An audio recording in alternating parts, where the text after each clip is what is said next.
Hola, ¿qué tal amigos? ¿Cómo están? Espero que se encuentren muy bien donde estén. No se olviden, si ustedes desean tener material de estudio como por ejemplo artículos científicos, archivos PDF, libros, videos que realizo y subo, pueden estar informados y dar me gusta a mi página de Facebook Medicina Cristian Caiza, donde subo todo ese material. O si desean ustedes formar parte del proyecto Hipócrates, que es un grupo de Facebook donde doy clases, realizo talleres, subo material y muchas cosas más, están cordialmente invitados. Ahora sí, sin más preámbulos, comencemos. El objetivo de esta clase es explicarles de manera fácil y sencilla este tema de biodisponibilidad en farmacología. Voy a explicar muchos temas de farmacología, así que quienes deseen aprender, reforzar estos temas de farmacología, excelente, muy bien, revisen los videos, van a aprender muchas cosas. Este video está especialmente dedicado a todos mis compañeros y compañeras quienes deseen aprender, quienes deseen reforzar, como dije hace pocos segundos, y felicitaciones. He dividido esta clase en varios puntos. Primero explicaré esto del compartimento sistémico mayor y el compartimento sistémico menor. Luego definiremos biodisponibilidad, después hablaremos sobre los determinantes de la biodisponibilidad y por último, cómo determinar la biodisponibilidad. Comencemos. A ver amigos, ¿alguien de ustedes sabe qué es esto del compartimento mayor y qué es el compartimento menor? Fácil. La Real Academia de Medicina Española, en su diccionario de términos médicos, da una definición práctica y sencilla. Ustedes van a encontrar otras definiciones, pero que a veces son un poco confusas. Entonces la que le voy a presentar, espero que no se olviden nunca. El compartimento sistémico o compartimento mayor es la circulación que va desde el ventrículo izquierdo hacia la aurícula derecha. Y el compartimento menor o circulación menor es el que va desde del ventrículo derecho hacia la aurícula izquierda. Repito nuevamente y con la mnemotecnia. Entonces, su mnemotecnia va a ser una X. Si alguien les pregunta alguna vez, circulación mayor es la que va desde el ventrículo izquierdo hacia la aurícula derecha, es la que va a circular por todo el organismo, excepto por los pulmones. Estoy refiriéndome a la sangre. Y el compartimento menor o la circulación menor es la que va desde el ventrículo derecho hacia la aurícula izquierda. Esta es la que pasa por los pulmones, ¿sí? Es la sangre que va a ser oxigenada en los pulmones. Perfecto. Ahora sí pasemos al siguiente punto, que es definir qué es la biodisponibilidad. Mucha atención aquí amigos, cierren por un momento el Facebook, pongan en silencio su celular. Necesito captar toda su atención para aclarar esta definición. Pongamos aquí biodisponibilidad, ¿sí? Y ya borremos este corazón. La biodisponibilidad, amigos, nuevamente, se puede decir grandes cosas en pocas palabras y no hay que complicarnos. La definición es la siguiente. La biodisponibilidad es la fracción, ¿sí? La fracción de fármaco, la cantidad o el porcentaje de fármaco que llega inalterado, ¿sí? Inalterado, ¿a dónde? Al compartimento sistémico, ¿sí? Inalterado. Vamos aquí, inalterado, ¿sí? Es la fracción, porcentaje, cantidad de fármaco que llega inalterado al compartimento sistémico. Ya saben cuál es el compartimento sistémico, ¿sí? Entonces, más adelante ya van a saber ¿qué pasa con ese otro porcentaje o esa otra cantidad de fármaco que no llega al compartimento sistémico? Con un ejemplo en este instante voy a explicar, a describir rápidamente y explicarles. Imaginemos el escenario de que una persona, aquí está su fármaco, aquí está esa persona, ¿sí? Va consumir por vía oral este fármaco, ¿sí? El que está aquí. Y al consumir por vía oral, el ejercicio es el siguiente. Consume 100 miligramos de este fármaco, ¿sí? Y solamente llega al compartimento sistémico 70 miligramos. Y les preguntan, ¿cuál es la biodisponibilidad de este fármaco? La respuesta es muy sencilla, amigos. ¿Saben cuánto es? Del 70%. Generalmente se representa en porcentaje la biodisponibilidad. Y ustedes se preguntarán, ¿por qué? ¿De dónde saqué ese número? De una regla de 3 simple. El 100% representa, los 100 miligramos representa el 100%, realizo una regla de 3 y de esa forma obtengo el 70%. ¿Y qué pasó con los otros 30%? ¿Qué sucedió? Sucedió que fue destruido, ya me adelanto un poco a la tercera parte, fue destruido, fue inactivado, se perdió este porcentaje al pasar por el tracto gastrointestinal, al pasar por la circulación portal. Entonces, a tomar en cuenta esto, amigos, ¿sí? Esto es la típica pregunta de los exámenes cuando están tratando farmacocinética y biodisponibilidad, ponerles un ejercicio de este tipo. Ustedes ya saben, simplemente hacen una regla de 3, ¿de acuerdo? Ahora pasemos a la tercera parte. ¿Cuáles son los determinantes de la biodisponibilidad? Hay varios. Yo les voy a presentar los más importantes. Y si ustedes cuando profundicen más de este tema, pues pueden hacerlo. ¿Cuáles son esos determinantes? Uno de ellos es el metabolismo del primer paso, ¿sí? Metabolismo, ¿sí? Del primer paso. El segundo elemento es la solubilidad, ¿sí? Es la solubilidad del fármaco, ¿sí? Fármaco. El tercer factor de la biodisponibilidad es la inestabilidad química. Estos pueden ser indistintamente, no tienen un orden. Otro factor puede ser la naturaleza de la formulación del fármaco, ¿sí? Pongamos aquí del fármaco, ¿sí?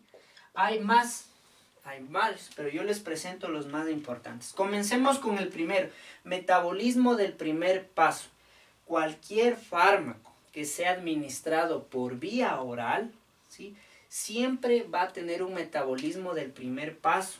Yo siempre pongo aquí el ejemplo de imagínense el escenario de una guerra. No es lo mismo tener esto, ¿sí? Aquí, imaginen, están aquí 100 soldaditos antes,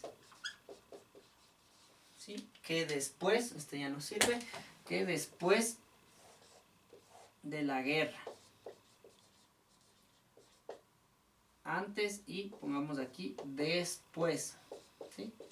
Aunque hayan ganado, ¿sí? Siempre va a haber caídas, siempre va a haber bajas, ¿sí? Y eso sucede en el metabolismo,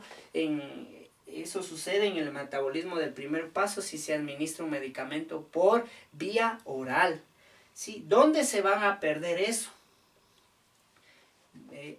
Dibujemos aquí un enterocito, ¿sí? ¿Sí? Con sus vellosidades, aquí está la célula, aquí está el núcleo, aquí y acá dibujemos a un hígado, ¿sí? Vamos aquí el hígado, perfecto, ¿sí? Entonces aquí hay enzimas que degradan tanto en la pared intestinal como en el hígado al fármaco. entonces la cantidad que ya va a llegar a la circulación sistémica, es decir, a la circulación que ya va por todo el organismo, no va a ser la cantidad adecuada, y la cantidad inicial que existía cuando la persona se tomó ese fármaco.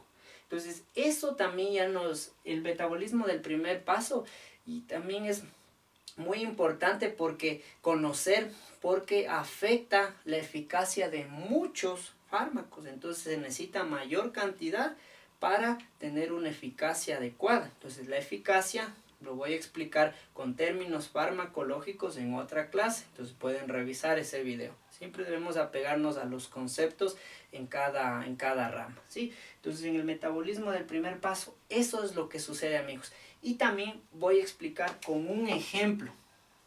Pongamos aquí el ejemplo de la nitroglicerina.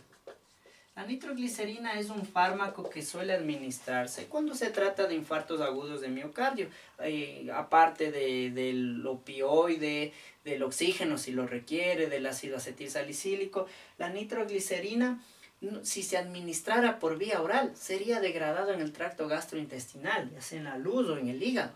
Entonces la opción es administrar por otra vía, sublingual, y evita este metabolismo del primer paso, ¿sí? Ejemplo, nitroglicerina. Hay muchos fármacos más y por el tiempo yo solo les pongo uno solo. ¿De acuerdo? Entonces, mucha atención con esto. Borremos y pasemos al B, que dice solubilidad del fármaco. Solubilidad del fármaco. No es bueno que un fármaco sea muy hidrófilo o sea muy hidrófobo. Dibujemos nuevamente el enterocito para ver por qué eso no es recomendable. ¿Sí? Aquí esto está simulando las vellosidades del enterocito, el núcleo y la célula. Y esto sería la luz intestinal. ¿Sí? Pongamos aquí luz. Y aquí dibujemos a ese fármaco. ¿Qué pasa si es muy hidrófilo? ¿Sí? Recordemos que las vellosidades del enterocito está recubierto por una capa acuosa, es decir, está rodeado estas vellosidades por agua, ¿sí? Al ser muy hidrófilo, claro que va a pasar por esta capa acuosa. Llega y tiene contacto con la superficie celular del enterocito. ¿Y qué creen que sucede, amigos? ¿Se absorbe o no se absorbe? Pues no se va a absorber, o su absorción va a ser muy difícil. ¿Por qué? Porque la membrana, cosas de biología celular y molecular del primer semestre, recuerden, está conformada por una bicapa lipídica, por colesterol, ácidos grasos y muchas cosas más. Y recordemos los enemigos de siempre, el agua y los lípidos, no se llevan. No les sirvió de nada pasar por esa capita de agua, si al tener contacto con la superficie del enterocito no se va a poder absorber, porque es muy hidrófilo, no va a poder pasar por esa bicapa lipídica. Entonces, por eso no me conviene que sea hidrófilo esta molécula. No. ¿Y qué pasa si ahora es hidrófobo? ¿Será que me conviene que sea muy hidrófobo? Tampoco me conviene. ¿Saben por qué? Porque ni siquiera llega acá a tener contacto con la superficie del enterocito. Se va a quedar acá. ¿Sí? Se va a quedar por acá esa molécula o esas moléculas del fármaco. ¿Sí? Porque es muy insoluble. Es insoluble, ¿no? En líquidos acuosos no puede pasar por ellos. ¿Sí? Entonces miren dónde se quedaría si es muy hidrófobo. ¿Sí? Y sí se dan cuenta cómo es. Si vemos, hacemos dibujitos, explicamos, escribimos todas estas cosas, cómo va a influir en la biodisponibilidad. ¿Sí? Que sea muy hidrófobo o muy hidrófobo. Entonces, ¿qué es lo recomendable? Que sea hidrófobo. Entonces, por eso la mayoría de que sea hidrófobo, pero no al extremo. Eso es lo recomendable de un fármaco. Por eso se utilizan, generalmente son ácidos débiles y bases débiles los fármacos, ¿de acuerdo? Entonces, ya explicamos esta parte, borremos y pasemos a la siguiente. Dice inestabilidad química. Muchos fármacos, voy a explicar con dos ejemplos. Vamos aquí, ejemplo, pongamos A y B. El de la insulina. Si se administrara insulina por vía oral, sería destruido en el tracto gastrointestinal y afectaría en su eficacia. Y no solo en su eficacia, como estamos hablando de biodisponibilidad, obviamente la biodisponibilidad sería prácticamente de cero. Entonces hay otras vías, subcutánea. Entonces este fármaco no por vía oral. Otro, el de la penicilina G. Se administrara por vía oral, es muy inestable a nivel al pH del gástrico, entonces tampoco me conviene, ¿sí? Y así hay muchos ejemplos más. Entonces también va a depender si esa estructura química del fármaco es estable o no es estable en el tracto gastrointestinal. Y si no es estable, mire cómo va a afectar a la biodisponibilidad. Prácticamente se va a llegar casi nada la fracción o la cantidad de fármaco al compartimento sistémico, ¿de acuerdo? Entonces pasemos y continuemos. Dice naturaleza de la formulación del fármaco. Esto no depende de la estructura química, nada de las características químicas del fármaco, sino más bien a otros factores, como por ejemplo el tamaño de la molécula, ¿sí? Si es una molécula gigante, pongamos aquí, mire, su velocidad de absorción por el enterocito va a ser lenta o no se va a absorber. O si es pequeña, ahí en cambio su velocidad va a aumentar, ¿sí? Entonces son otros factores que no son químicos. Otro es esto de las cápsulas entéricas. Otro factor también puede ser los excipientes, ¿sí? Todos estos factores que están englobados dentro de la naturaleza de la formulación del fármaco también afectan la biodisponibilidad, ¿de acuerdo? Si ustedes encuentran otros más, pues le adicionan. Yo les menciono los más importantes. Perfecto. Ahora sí pasemos al punto 4, ¿sí? Que era ¿cómo se determina la biodisponibilidad? Es muy fácil. Se determina midiendo las concentraciones plasmáticas después de administrar un fármaco por vía oral versus ese mismo fármaco por vía intravenosa y se miden las concentraciones plasmáticas. Entonces pongamos aquí la gráfica típica de la farmacocinética. Recuerden que la farmacocinética es lo que el organismo le hace al fármaco, ¿sí? Y la farmacodinámica es lo que el fármaco le hace al organismo. Recordemos, ¿sí? Muy importante esto, y no se olviden nunca, como decía un profesor. Aquí está el eje de las X y acá el eje de las Y. ¿Cuál es la gráfica típica de la farmacocinética? Es la que relaciona el tiempo con las concentraciones plasmáticas, generalmente en miligramos sobre decilitro, ¿sí? Esa es la curva típica de la farmacocinética. ¿Cuál es de la farmacodinámica? La que relaciona dosis-respuesta, ¿sí? No se olviden, son cosas muy importantes que hay que saber. Entonces, un fármaco administrado por vía oral va a formar una curva, puede ser de este tipo. Uno por vía oral, mientras que ese mismo fármaco administrado por vía intravenosa, miren cómo va a dibujar esta gráfica. Lo que está por debajo de esta curva se llama área bajo la curva. Y de igual forma, acá, área bajo la curva. Muy importante, amigos, cuando hablamos de biodisponibilidad, disponibilidad de un fármaco que ha sido administrado por vía intravenosa, y esto es por vía oral, ¿sí? Pongamos vía oral. Siempre la biodisponibilidad va a ser del 100% por vía intravenosa, siempre. ¿Por qué? Si, aquí muestro el típico ejemplo del metro que existe en nuestra ciudad.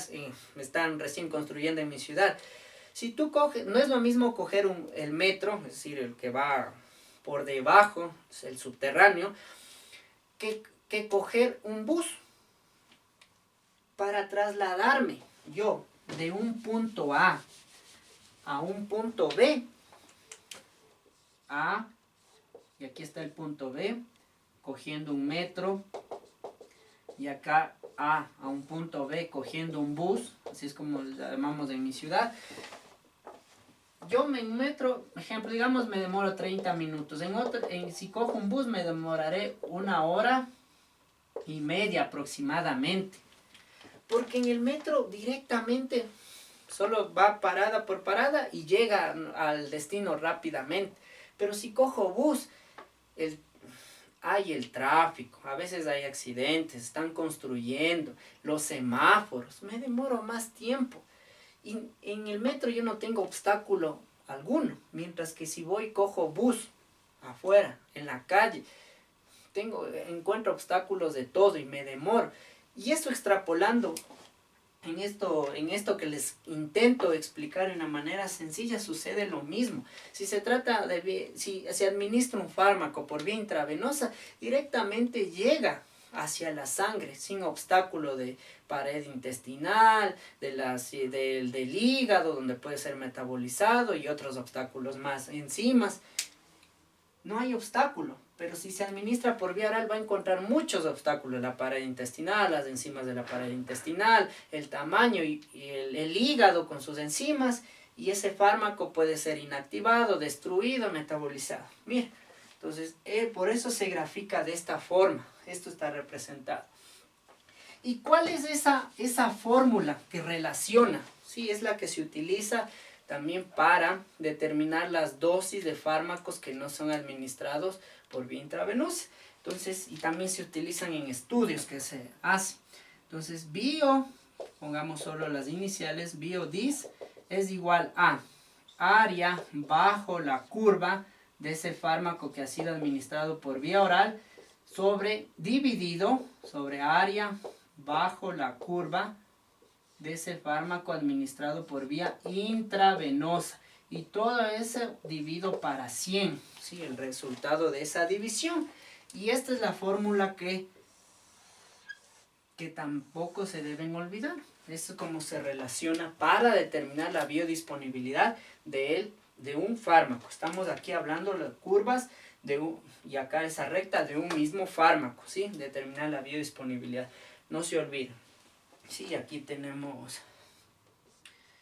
ponemos una inyección. ¿Cómo directamente alcanza la circulación sistémica? ¿Sí?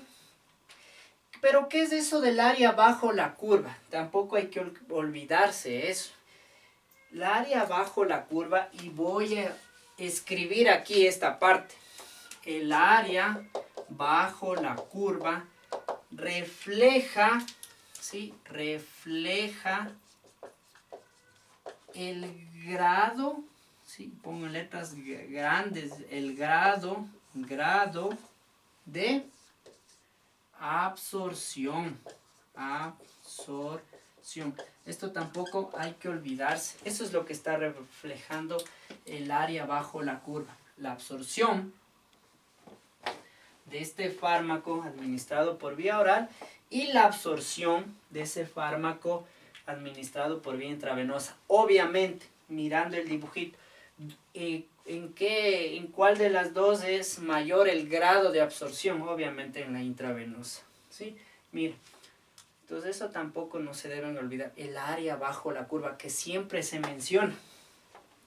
Y para finalizar con un ejemplo, con 2 ejercicios sencillos, aquí tenemos pongamos aquí fármacos, pongamos el fármaco Y, X, y el fármaco Y.